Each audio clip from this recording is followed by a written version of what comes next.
Hey everybody, G Harp here. Just want to do a quick informal video kind of going over some of the new things that have come out about the next Halos. It's been a lot of speculation, a lot of reporting from Rebs and from Jez Corden and from some other people. But we're definitely going to find out something this coming Friday. As I'm recording this, it's 10/22/2025. So we've yet to see what the actual release is going to be like. What are they going to show? What's going to be on the docket? We have a pretty good idea, but we're just not sure at this point. But I just kind of wanted to give my thoughts on this and where I'm at with what we're going to see. Some of this AI reporting as well, and just kind of the general feeling going into Worlds and going into what may be the next chapter of Halo here. So I'm going to go over a couple articles here. So let me get my desktop up here, and we're going to start with this one.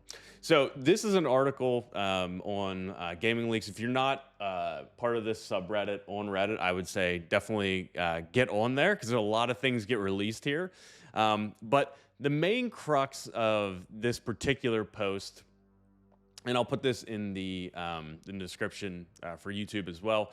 The main crux of this post is that we're actually might be seeing two games next year, so 2026 for Halo. So the Halo C remake, obviously, it's the worst kept secret out there.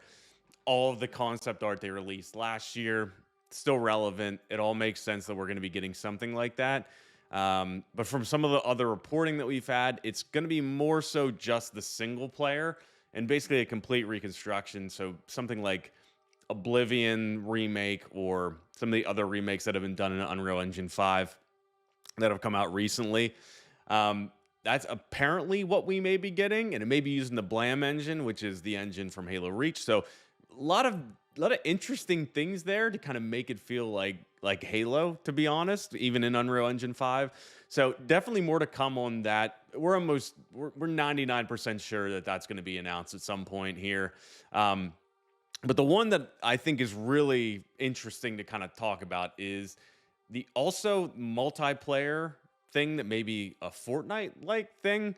Now, with kind of describing something like Fortnite, I think the best way to anticipate thinking about this would be that it's kind of an ever-evolving universe in kind of trying to do what Infinite tried to do before. Again, you can even see in the comments people referencing back to how 343 at that point was saying, we're going to be supporting this for 10 years. This is the next step. This is the evolution. We're going to be able to continuously put out updates, things like that. That obviously didn't happen. For people who've been around, it was an absolute shit show.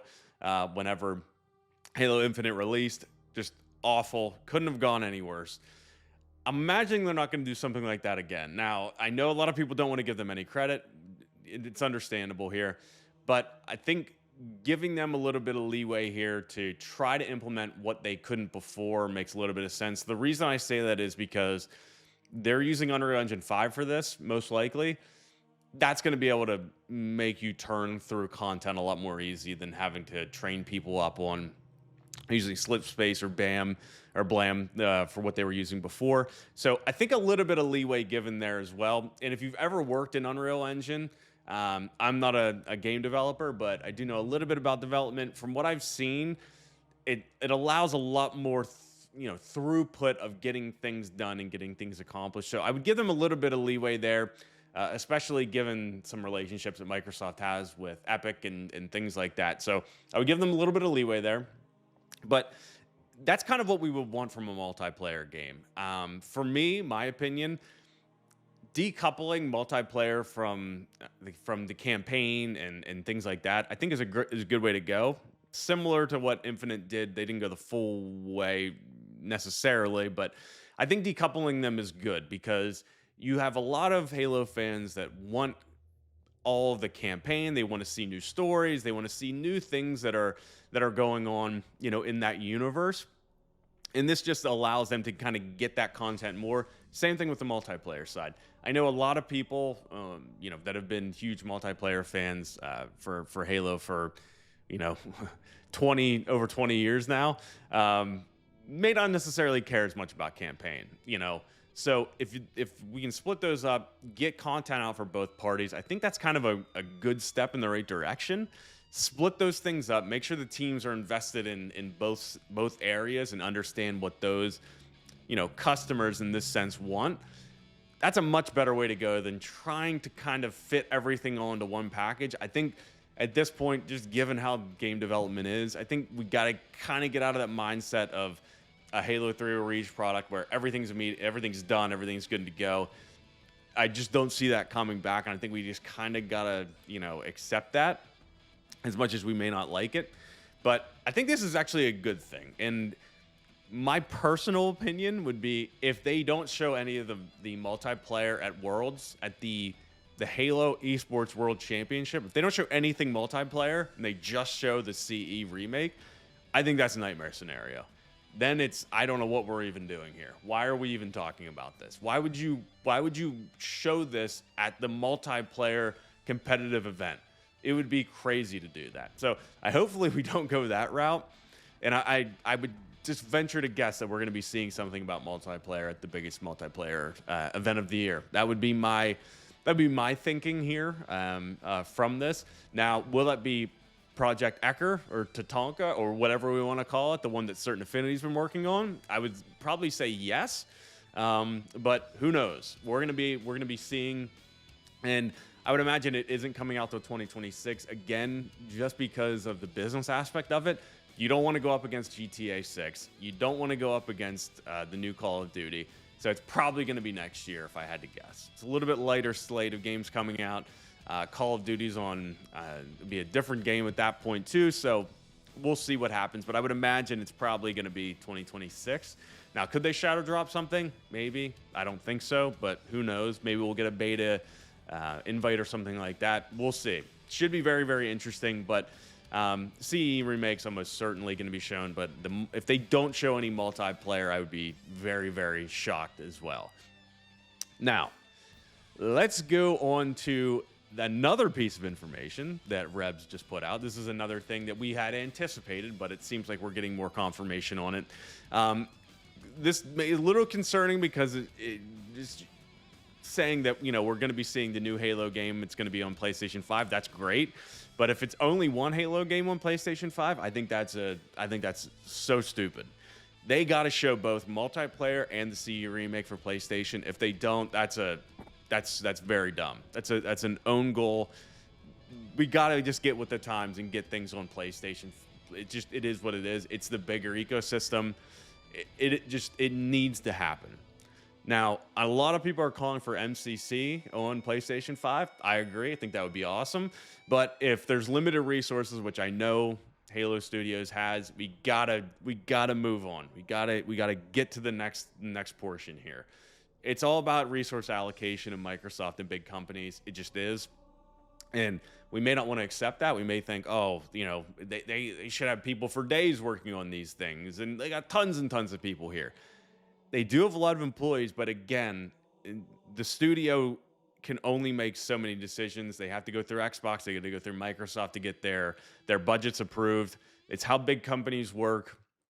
So we just kind of go. We gotta put our resources, limited as they may be, where they need to go. New games, new content, get new players into the fold. The old games are obviously fantastic. Halo 3, Halo 2, both my favorite Halos by far. Getting people to play that's great. It is on PC, so I would encourage anybody with a PlayStation to try to play it on PC. It's not that hard to run, especially, given how old they are. But I think really at the end of the day, we got to move on. We got to advance the things forward, advance Halo forward, get it into new gamers' hands, get it into people on PlayStation, just like Gears is probably going to do.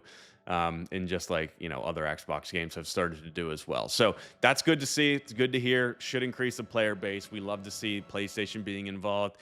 And just one more thing that's kind of blown up on Reddit, I think it's gotten a little out of control, is the reporting about AI usage. Now, if I had to guess, I have experience with large multinational companies and how things are going with AI. I would be shocked if AI was generatively being used internally for handcrafted things that you would anticipate to be handcrafted, whether that's, levels or characters or weapons or things like that. I don't think that's happening. I would be very, very shocked if it was. They still employ a lot of artists. They're not just cutting all of the artists and making, AI everything.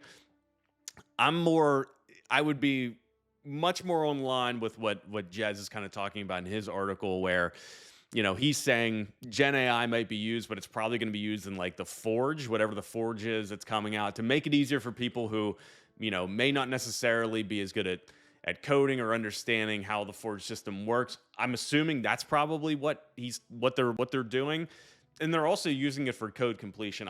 I'm certain about that. Generative AI for coding is something that's in use right now. Typically, it's not writing the code per se completely. There's still human intervention.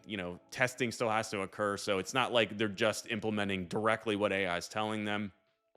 It's just a tool that programmers that are there can use to increase their workflow. This is something that's through every company, whether it's Apple, Microsoft, Walmart, any of the big companies that in the US, this is going on internally. I can just tell you that for 100%. Nothing suspicious to me is happening here. It's not like we have a marathon situation where we're stealing art or something like that's happening, from what I can tell so far from reporting. This just seems like confirmation that, yes, AI is being used in places, whether that's the actual artificial intelligence that goes into, enemies, scripting, things like that, or if it's just complementing the work that's being done internally, within the development process. It's a Microsoft company overall. Microsoft, if you've used any work products from Microsoft Word, Outlook, Excel, any of the things you would think of from an office environment, AI is now incorporated into all of those. It just is, and people use it internally for huge companies to make their lives a little bit easier. If they're grading emails, they're doing Word docs, formatting, stuff like that. I'm certain that's being used. It's being used throughout basically every gaming company. I'm 100% sure of that. Anybody who's owned by a larger corporation, this is just how it works. People may not like to hear that, but that is just what's going on right now. I'm not saying that's the best. I'm not saying, I'm happy about that, but there's nothing nefarious here from what I can see going on. Now, if it starts firing art staff and not, bringing those people into the fold, that's when I would take a different stance and say, listen, video games are art at the end of the day. We can't have AI creating the things, creating our art that people are going to actually believe and enjoy. So that would be where I would get off the bandwagon here. But overall, I don't think the AI thing is a big thing to worry about. It's just going to be used internally. And to be honest, it probably will help get content out faster, especially for, extended campaigns or for multiplayer, whether that's maps or new modes or, interesting new things. It may help the developers get things out the door more quickly. Having experience of this with development, it does sometimes help things get moving along more quickly. So I don't think there's anything nefarious there. So with that said, those are kind of my thoughts just based on a lot of the rumors that are coming out. We're going to find out this Friday, whenever Halo Studios comes out and shows us what they've been working on. I think it'll be a very interesting thing. So definitely tune into that. World Champs this weekend, 11/20 or 10/24, I should say, 2025. Make sure to check it out. It's going to be a lot of really good gameplay, especially if you're a multiplayer fan. High level things going on there.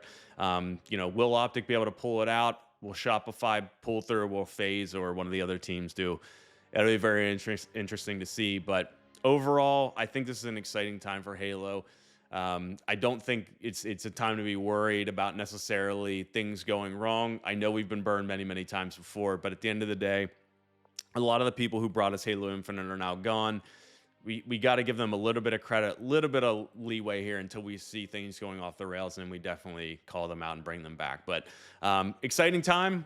Halo on PlayStation, new multiplayer, CE remake probably on the way. So yeah, good stuff. Just want to get my thoughts out there. Let me know what you guys think in the comments. Appreciate you guys watching.